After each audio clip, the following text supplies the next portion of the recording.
함께 성경 보도록 하겠습니다. 성경은 신약성경 고린도전서 15장 9절로 10절의 말씀입니다. 성경은 신약성경 고린도전서 15장 9절로 10절의 말씀, 우리 2절밖에 되지 않으니까 다 같이 한 목소리로 읽도록 하겠습니다. 시작. 나는 하나님의 교회를 박해하였으므로 사도라 칭함을 받기를 감당하지 못할 자니라. 그러나 내가 나된 것은 하나님의 은혜로 된 것이니 내게 주신 그의 은혜가 헛되이지 아니하여 내가 모든 사도보다 더 많이 수고하였으나 내가 한 것이 아니요 오직 나와 함께 하신 하나님의 은혜로라. 아멘. 아멘. 이 시간에 이제 설교를 하기 전에 우리 특별히 특송의 시간을 갖도록 하겠습니다. 우리 백승재 집사님과 그 외에 다수가 나와서 함께 특송하는 시간 갖도록 하겠습니다.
with all my strength, with all I am, I will seek to honor His command. I pledge allegiance to the land. I pledge allegiance to the land. With all my strength, with all I am, I will seek to honor His commands. I pledge allegiance to the land. I pledge allegiance to the land. I pledge allegiance to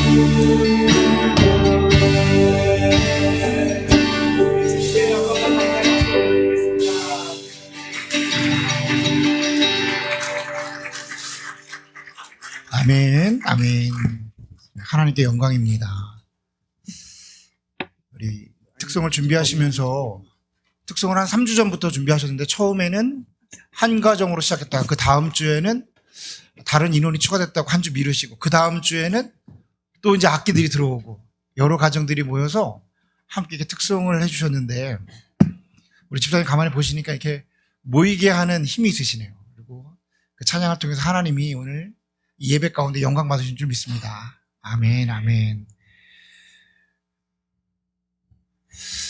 자, 오늘 저와 여러분이 나눌 말씀의 제목은 은혜는 낮은 곳으로 흐릅니다. 은혜는 낮은 곳으로 흐릅니다. 라는 제목으로 말씀 나누도록 하겠습니다.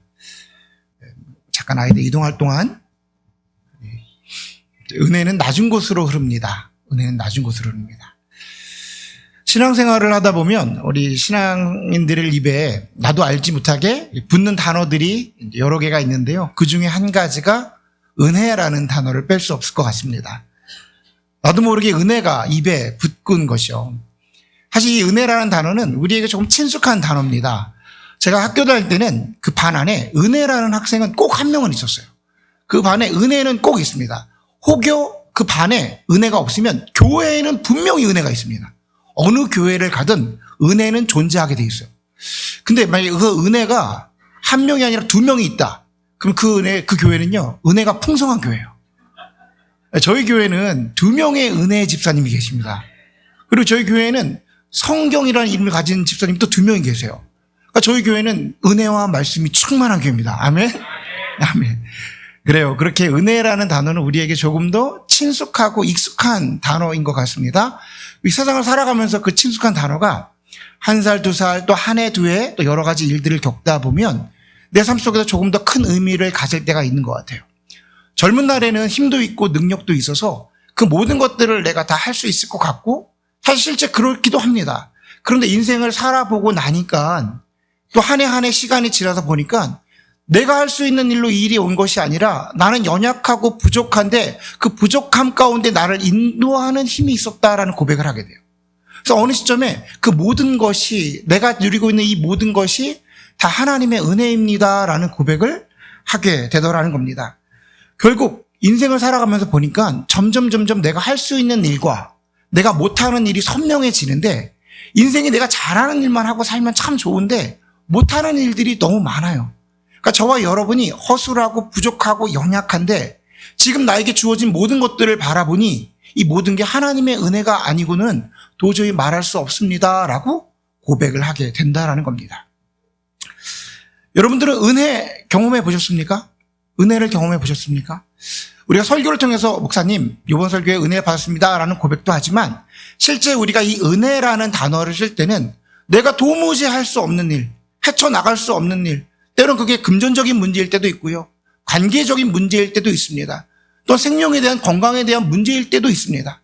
근데 그 모든 관계 가운데 은혜를 입었다, 은혜를 받았다라는 것은 그 대상자가 선명합니다. 여러분 삶 속에서 은혜라는 단어를 떠올리면 아마 어떤 인물, 어떤 시간, 누군가가 떠오를 거라고 생각을 해요. 은혜는 그 대상자가 분명하다라는 겁니다. 오늘 본문에서 사도 바울은 자신의 그 은혜를 자신이 사랑하는 고린도 교회에 전달을 하고 있습니다. 내가 얼마나 큰 은혜를 받았는지를 자신이 그렇게 사랑하고 또 애정을 갖고 있는 고린도 교회에 전달을 하고 있어요. 이 바울에게 있어서 고린도 교회는요, 굉장히 의미가 있는 교회입니다. 애정을 가지고 있었던 교회예요. 바울은 하나님께 그리고 예수님께 변화를 받고 나서 그는 주님 안에서 내가 그 모든 복음을 땅끝까지 선포하리라 라는 다짐을 합니다. 성경의 전체를 보니까 그는 아마도 스페인까지 가서 복음을 전하려 했던 것 같아요. 그것이 당시에는 땅끝이라고 여겼습니다.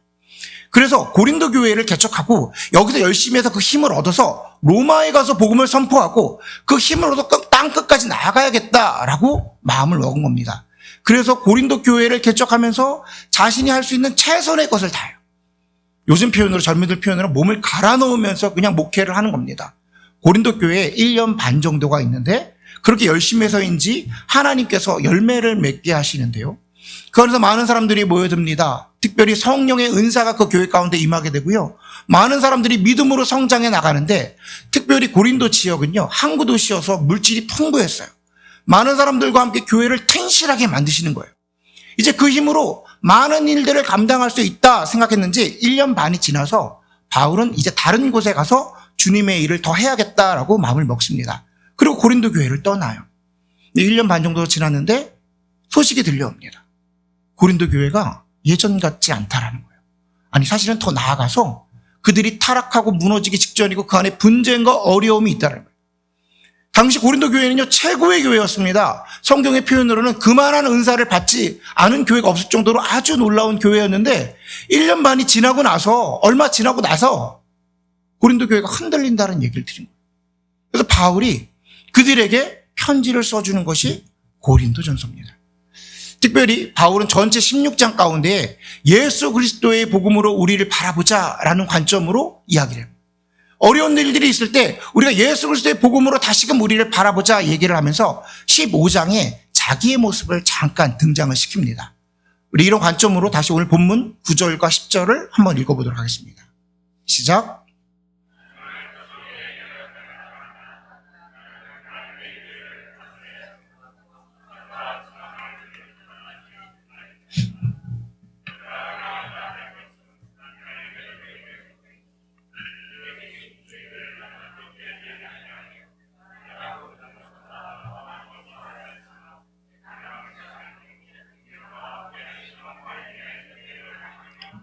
아멘, 아멘. 바울이 자신이 은혜를 입었다고 표현하는데요. 그 앞구절에 보면 이런 표현이 있어요. 내가 아직 만삭되지 못했는데 태어나게 되었다. 나는 사도 중에 가장 작고 부족하기 짝이 없다. 그래요. 바울이 자신을 낮추면서 이 모든 것이 주님의 은혜라고 말하고, 나는 은혜가 아니면 살아갈 수가 없다고 말하고, 나는 도저히 이런 일들을 감당하지 못할 사람이었습니다 라고 고백을 하는데, 사실 우리가 알고 있는 바울과 조금 다른 모습이기도 합니다. 그럼 바울은 어떤 사람이었나요? 바울은요, 자신의 입술로 고백한 건 뭐였냐면, 나는 히브리인 중에 히브리인이었어. 나는 베냐민 지파 출신이야 라고 말합니다. 이게 우리가 베냐민 지파가 있었나 보다, 자기가 그 지파인가 보다 할 수 있지만, 예수님 당시, 그러니까 바울 당시에는요, 이스라엘 안에 12지파가 있었지만 12지파가 다 사라지고, 바벨론 포로 기간, 또 아수르 포로 기간 여러 가지 다 흐트러지고, 오직 유다 지파와 베냐민 지파만 남았습니다. 그러니까 유대인들에게, 야, 나는 베냐민 지파 사람이야. 이 말은 뭐냐면, 너희는 근본도 없지. 나는 그 근본을 지키고 있고 뿌리를 가지고 있는 이스라엘 중에, 히브리인 중에 히브리인이야 라고 말을 하고 있는 거예요. 그 사람은요, 기르기야 다서에서 로마 시민권을 받으면서 태어나는 환경을 가지고 있습니다. 가말라의 문화에서 공부를 했어요. 이 말은 지금 얼마 아이빌리그 나왔다는 소리예요. 최고의 교수진에게 내가 신학 공부를 한 사람이야? 나는 그리고 바리새인이야 라고 표현합니다. 당시에 바리새인은요, 하나님께 축복을 받았다는 것을 보여주기 위해서 부유함을 가지고 있었고, 율법을 지키라고 얘기를 했었고, 시장 어귀에서 손을 들고 기도를 하며 자신의 종교 행위를 했던 사람들인 거예요. 지금 바울을 바라볼 때 부족한 것이 전혀 없습니다. 그리고 바울은 당시에 대제사장에게 총애를 받는 청년 회장 같은 행동대장입니다. 그래서 그 믿음을 가지고 자기는 어디든 가서 하나님을 나타낸 일을 하되, 특별히 예수 그리스도를 믿는 사람들을 핍박하고 죽이는 일을 하는 거예요. 바울이 했던 일의 가장 큰 일, 그러니까 당시에 사울 되었을 때 했던 일 중에 가장 놀라운 일이 무엇이냐면 스데반 집사를 순교하게 만든 일. 스데반 집사를 죽이는 일에 가장 앞장섰던 사람, 그리고 최종 허가를 내렸던 사람이 바울입니다. 성경의 기록을 보면 그 사람들이 겉옷을 벗어서 바울의 무릎 앞에 누웠다라고 얘기를 합니다. 이 말은 바울이 허락해서 그 스데반 집사를 순교하게 했다는 일이에요. 여러분, 이 일이 얼마나 무서운 일입니까? 초대교회 때 바울을 모르는 사람은 아무도 없었습니다. 바울이 그러면 치를 떠는 거예요. 무서운 거예요. 그러니까 오죽하면 바울이 변화될 때 아나니아가 하나님에게 이렇게 말합니다. 저 사람이 어떤 사람인지 모릅니까? 우리에게 얼마나 해를 끼친 사람인지 모르십니까? 그러니까 악명 높은 사람이었던 거예요. 근데 시간이 지나서 복음을 전하고 시간을 지나서 교회를 세우고 예수 그리스도를 전하는데 여러분, 강단에 설 때마다 바울이 자기네 모습을 어떻게 드러내겠어요? 그 예수 믿는 사람 중에 자기의 과거를 어떻게 드러내겠습니까? 왜냐하면 자기는 예수 믿는 사람들을 죽이러 다니던 사람인 거예요. 그러니까 뭐라고 말하면 나는 부족한 자고 사도라 말하기에 너무나도 작은 자고 내가 행한 것이 있다면 다 하나님의 은혜로 된 것입니다 라고 자기 자신을 낮추는 겁니다. 바울이 지난주 설교에도 말씀을 드렸는데요. 바울이 사도행전에 보면 자신의 그 회심 사건을 3번이 기록을 하는데 사도행전이 다 해서 28장으로 구성되어 있는데요. 9장부터 바울이 등장을 합니다. 그러니까 20장 안에 3번이나 똑같은 이야기를 하는 거예요. 자신의 회심 사건을 이야기합니다. 이 말은 무슨 소리냐면 누구를 만나도 자기가 무슨 일로 예수 그리스도를 만나는지 얘기하는데 그 안에는 다메섹 사건을 지우고 말할 수가 없어요. 다메섹 사건은 뭐냐면 내가 예수 믿는 사람을 핍박하러 가던 중에 그 사람들을 죽이러 가는 중에 그렇게 열심을 내던 중에 살아계신 예수 그리스도를 만나게 되었어를 얘기하는 겁니다.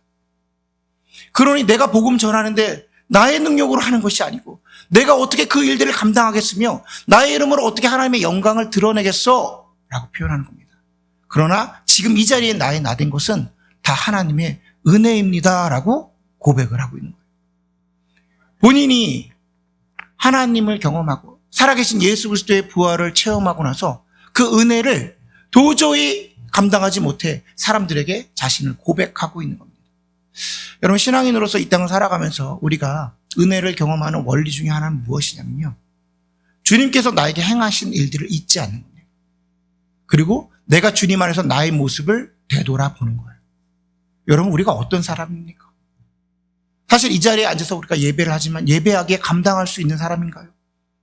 혹여 예전에 우리가 실수했던 사람들이 저의 모습을 본다면 정말 우리는 어떻게 보면 낯이 부끄러워서 그 사람 앞에 나서지 못할 수도 있는 사람들입니다. 죄악에 매여서 항상 붙잡혀서 허덕이는 삶을 살아가는 사람일지도 모릅니다.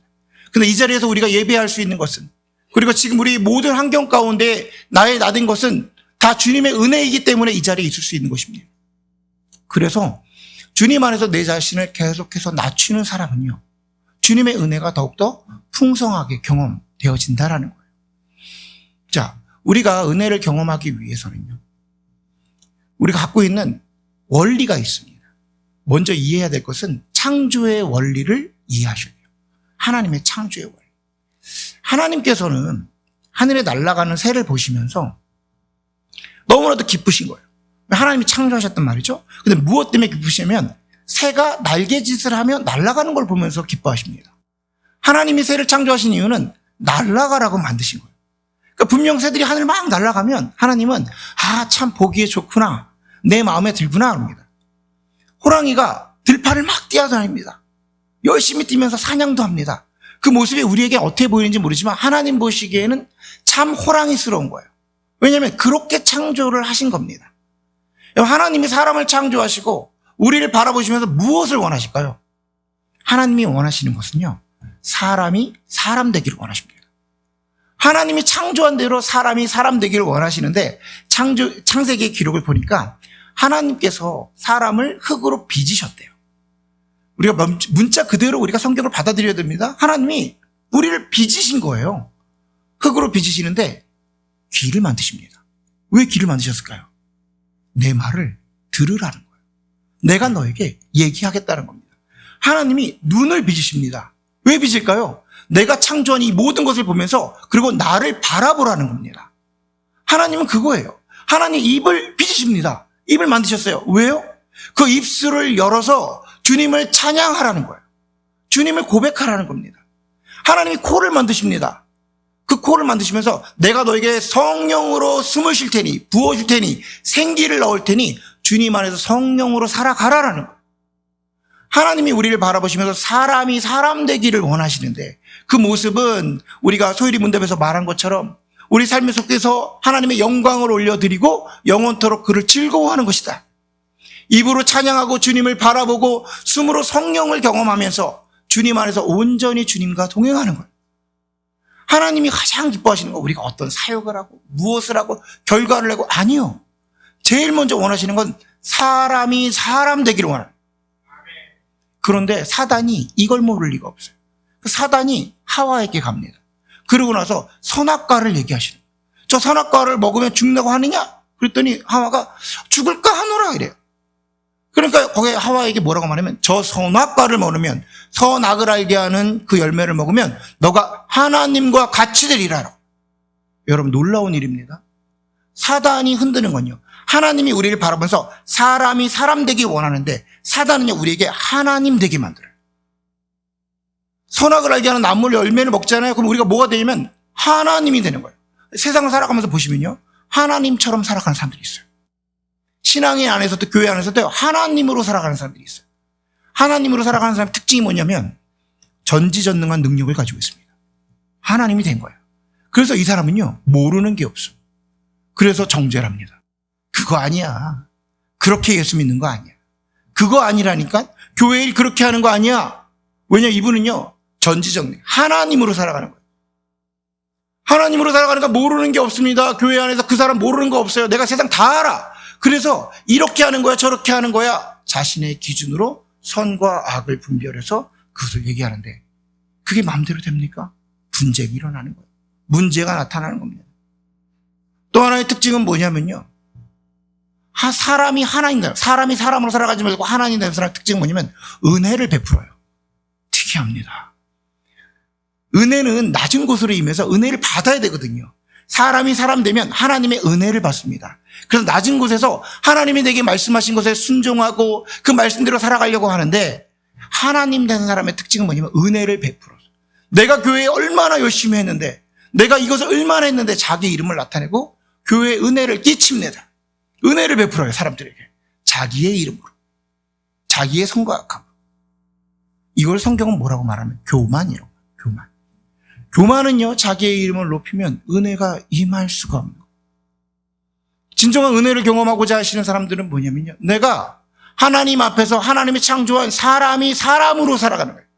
날마다 우리 눈으로 주님을 바라보고 나의 귀로 주님의 음성을 사모하며 입술을 열어 주님의 이름을 찬양하고 성령의 숨을 쉬며 주님과 동행하는 자 그리고 내 자신을 낮춰 주님의 은혜를 사모하는 겁니다. 가장 낮은 자에서 주님 말씀하십시오. 내가 주님의 말씀대로 살겠노라 고백할 때에 주님은 우리와 함께 하시는 놀라운 은혜를 베풀어 주시고 우리의 연약함 가운데 그 은혜로 주님이 우리를 인도해 가시는 거예요. 여러분 우리는 지금 사순절의 기간을 지나고 있습니다. 이 사순절 기간에 우리가 해야 되는 것은요. 주님 안에서 나를 발견하는 거예요. 그 발견함은 나의 어떠한 의도 없음을 고백하는 겁니다. 내가 부족한 자였음을 고백하고 나에게 어떠한 희망도 없을 그때에 주님이 나에게 생명으로 빛으로 다가오셔서 지금의 나 되게 하심을 고백하는 거예요. 사순절 기간 가운데 우리가 성경을 열고 예수 그리스도의 부활을 우리가 기다리면서 주님을 바라볼 때 그 생명 되신 주님께서 내가 어두운 곳에서 사망의 골짜기를 지날 때에 생명으로 인도해 주셨습니다. 주님의 은혜가 아니고서야 내가 지금 이 모습에 있을 수가 없습니다. 라고 고백을 하는 거예요. 여러분, 이게 낮은 자세입니다. 우리가 앞으로 이제 한 2주 지나면 부활절을 기념하는데, 부활절을 맞이하게 되는데, 그 부활절이 오기 전에 철저하게 우리 자신 가운데 나에게 소망 없었음을 우리가 깨달아야 됩니다. 그게 계속해서 들추는 것이, 내 무력함을 들추는 것이 십자가의 사건이 빛나는 거예요. 내가 계속해서 나의 어이없음을 고백하고 드러내는 것이 그 십자가로 내가 생명을 얻었습니다라고 고백하는 사건이 되는 겁니다. 우리가 낮아지면 낮아질수록 십자가는 빛나게 되어 있는 겁니다. 나에게 희망 없음을 고백할 때마다 우리가 붙잡을 수 있는 것은요, 바로 십자가의 생명인 것입니다. 그 생명 아니고 그 부활 아니고 그 보혈 아니었으면 내가 지금의 나 될 수 없음. 이 모든 것이 다 하나님의 은혜였습니다를 고백하게 되는 것이죠. 산절 기간을 지납니다. 여러분 각자의 자리에서 기도하고 계신 걸로 알고 있습니다. 많은 기도를 드리고 회개의 자리도 있고 또 은혜를 사모하기도 하실 텐데 그 첫걸음이 나의 예전의 모습, 주님 앞에서 온전치 않음을 주님 앞에 고백하는 겁니다. 그리고 주님으로 새 생명을 얻었습니다. 그래서 당신이 나의 주님입니다를 고백하게 되는 것이죠. 낮은 자리로 나아가는 그 순종은 쉽지가 않습니다. 이전에 선교 훈련을 하면서 들었던 선교사님의 간증이 있습니다. 이분은 젊은 날에 압구정 지하철 2번 출구에서 성형외과를 하셨대요. 젊은 날에 성형외과 공부를 하고 거기서 이제 여자분이신데 그 일을 하는데 돈이 정말 추스리지 못할 정도로 돈을 많이 벌대요. 근데 신앙생활을 하시면서 교회도 열심히 하셨대요. 그러면서 교회에 봉사도 많이 하고 봉헌도 많이 하시고 자기가 최선의 일을 하는데 어느 날 뭐 스토리상 항상 그런 것처럼 주님께서 그 모든 걸 내려놓고 선교지로 가기를 원하신다. 자꾸만 선교 스토리가 항상 이런 식으로 해서 좀 무서워하고 두려워하시지만 있는 얘기여서 전해드리겠습니다. 얼마나 젊은 날에 잘 나가고 사람들이 와가지고 이렇게 고쳐주세요 저렇게 고쳐주세요 돈을 갖다 주면서 얘기를 하는데 어느 날 하나님이 기도하는데 나는 그런 거에 너의 그런 거 이제 뭐 물질의 헌신 이런 거 말고 너의 의료를 통해서 너의 헌신을 통해서 그 땅에 나아가서 나의 영혼들에게 치료하며 나와 함께 살기를 원하노라 얘기했다라는 거예요. 근데 추조가 되더라는 거예요. 이미 나는 어느 위치에 있고 그냥 이렇게 가면 순탄하게 살아갈 수 있는데 그래서 계속해서 주님 앞에서 이렇게 삔쪽삔쪽 갖고 이제 순종의 고백을 안 하고 이왕이면 압구정에 있으려고 노력을 했다라는 거예요. 근데 어느 날 선명하게 자기가 기도 중에 하나님이 얘기하시는데 이렇게 자기 그 표현을 이렇습니다. 환상 중에 보여주시는데 자기가 이렇게 은박지에 쌓여져 있는 김밥을 꽉 붙잡고 있더라는 거예요. 배가 고픈데 김밥을 먹겠다는 거죠. 김밥을 먹으려고 딱 하는데 그 김밥이 하도 붙잡고 있어가지고 꼬질꼬질해졌대요. 근데 저 천국을 바라보는데 구름 위에서 예수님이 김밥을 내려놓고 이게 바베큐를 굽고 계시다는 거야. 갈비를. 갈비 먹으러 오지 않겠니? 그런 거야. 나와 함께 갈비를 먹지 않겠니? 초대를 하시는데 자기 손으로요. 김밥을 하도 짊어지고 있어 김밥이 터졌대. 왜냐면 이거를 못 내려놓는 겁니다. 주님은 우리를 향해 더 풍성하고 더 많은 것을 함께 영광을 누리고 함께 하겠다라는 진수성찬을 펼쳐놨는데 지금 내가 가지고 있는 세상의 눈으로는요 얼마나 대단한 겁니까? 의사하고 의술을 가지고 평탄한 삶을 살아갈 수 있는데 그런데 그날 자기가 그 영광 중에 자기 모습을 보니까 그 터져가는 김밥을 붙잡고 있었더래요. 여러분 그래요. 우리의 삶에 우리가 붙잡고 가는 것들이 사실 중요한 것들이 많습니다. 삶 속에서 이거 놓으면 안 될 것 같은 거 많습니다. 그런데 주님의 영광 가운데 보면 터져버린 김밥 불에 불과할 수 있어요. 우리가 하나님의 영광이 임하고 하나님의 영광을 바라보게 되면 그런 것들 아무것도 아닐 수 있습니다. 중요한 건 그 은혜에 동참하고 하나님의 영참하는 것은 내 자신을 낮추고 내가 지금 이 자리에 있는 것은 하나님의 은혜입니다를 고백하며 스스로 계속해서 주님과 동행하고 주님 눈으로 주님을 바라보고 코로 성령의 숨을 쉬고 입술로 주님을 찬양하는 삶을 살아가는 우리가 될 때에 그 은혜가 임하게 되는 겁니다. 여러분 은혜는요 낮은 곳으로 임합니다. 우리가 낮아지면 낮아질수록 계속해서 주님 안에서 나를 발견하고 나에게 희망 없음을 고백하고 그래서 예수 그리스도의 십자가밖에 없습니다 고백할 때에 우리에게 더욱더 풍성한 은혜가 있기를 주님의 이름으로 간절히 소원합니다. 아멘. 아멘.